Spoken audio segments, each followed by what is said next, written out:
let's talk about a feeling I think we all know. That feeling of being totally overwhelmed by our phones, by our devices. The good news is there's a really clear, simple way to fight back, to reclaim your focus. So let's dive in and figure out how to escape the scroll. So, do you ever feel like you're literally chained to your phone, pulled in a million different directions at once? Well, if you do, you're not alone. And it's not some kind of personal failure. The thing is, our devices and all the apps on them are actually designed to keep us hooked, to keep us scrolling. Okay, so before we can find a solution, we have to really understand the problem.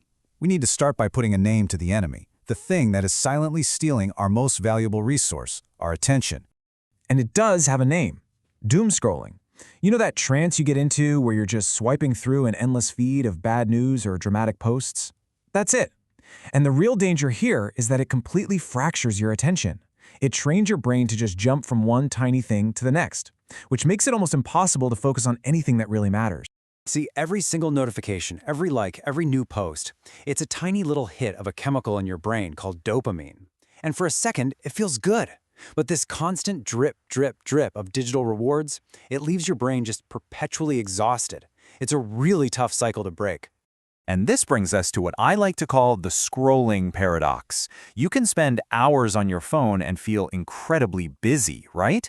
But then at the end of the day, what did you actually accomplish? It's kind of like trying to fill a bucket that's full of holes. You're pouring all this energy in, but nothing's happening. You feel busy, but you're being completely unproductive.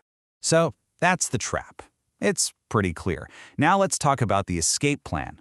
The solution isn't about getting rid of technology altogether. It's about fundamentally changing our relationship with it. And the whole philosophy is called digital minimalism. Now, it's really important to get this. This is not about becoming a hermit and throwing your phone into a lake. It's the opposite. It's about empowerment. It's about you moving from being this mindless, reactive user to being an intentional, proactive one. You're in charge. Here's a great way to think about it. Imagine your phone is a toolbox. It's filled with some really useful tools, but also a ton of junk. Digital minimalism is just the practice of consciously reaching in, picking out the one specific wrench you need for the job at hand, and leaving all that other clutter behind. So how do we actually put this philosophy into practice? I mean, what do we do? Well, you need an action plan. And this next section breaks it all down into 4 really practical keys you can use to start taking back control of your attention, like today. All right, here are the 4 keys we're going to unlock one by one. First, we'll perform a notification audit. Second, we're going to make your phone boring. Third, we will establish a phone foyer. And fourth, we'll batch our digital chores. Let's get started with that audit. Okay, key number 1. This is probably the fastest and most impactful thing you can do right away. You're going to perform a notification audit. This just means you go into your settings and you ruthlessly turn off every single non-essential ping, buzz, and banner that pops up on your screen. The rule for this audit is so simple. Just ask yourself one question for each app. Is this a real person trying to get my attention for something timely? A text from your friend? Keep it. A call from your boss? Yeah, you probably want to keep that one. But a notification that someone you might know just posted a photo? Turn it off. It can wait. This creates these little pockets of silence that let your brain actually think. Key number 2 uses a little bit of a psychological trick on yourself. You're going to deliberately make your phone less appealing. And you do this by activating grayscale mode. You can usually find this in your phone's accessibility settings. The science behind why this works is actually fascinating. You know those bright, vibrant colors on your screen? App designers use those for a reason. That little red notification badge, it's like candy for your brain. It screams, "Urgent, treat, look at me." But when you turn that badge to a dull, flat gray, it just becomes another boring chore. And that addictive psychological grip, it's broken. All right, let's move on to key number 3. This one is about creating physical boundaries, not just digital ones. We're going to call it the phone foyer. The concept is super simple. When you walk in your front door, your phone gets plugged into a charger right there in the entryway, and it stays there.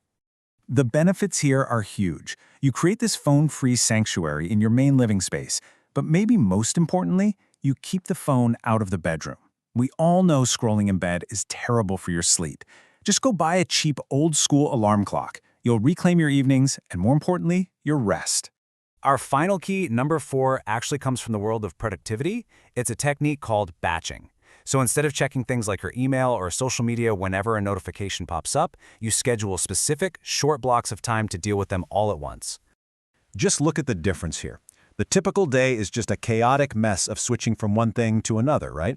Email, then work, then social media, back to work. Now look at the focus day. Instead of all those interruptions, you have these long, protected blocks for deep work, broken up by short, efficient batches for all the shallow stuff. The whole point of batching is to stop interrupting yourself. Constant self-interruption is the enemy of making any real progress. This practice protects those incredibly valuable flow states, that feeling of being in the zone, where you can do your best thinking and actually get things done. Okay, so we've walked through the problem and the 4 keys to the solution. Let's wrap this up by looking at the reward. What does life actually look and feel like on the other side of this escape? The payoff is actually pretty simple, but it's profound.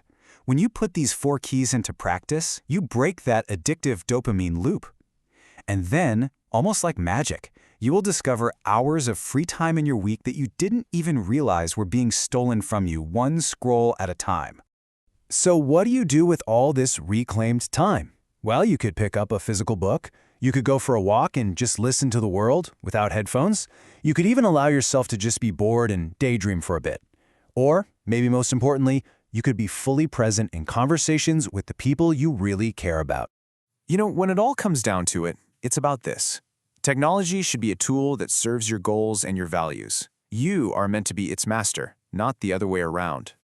This isn't about some secret trick or a complicated life hack. It's really just a simple reminder. At the end of the day, you're the one holding the device. You're the one who sets the rules. Never forget that. You are in control.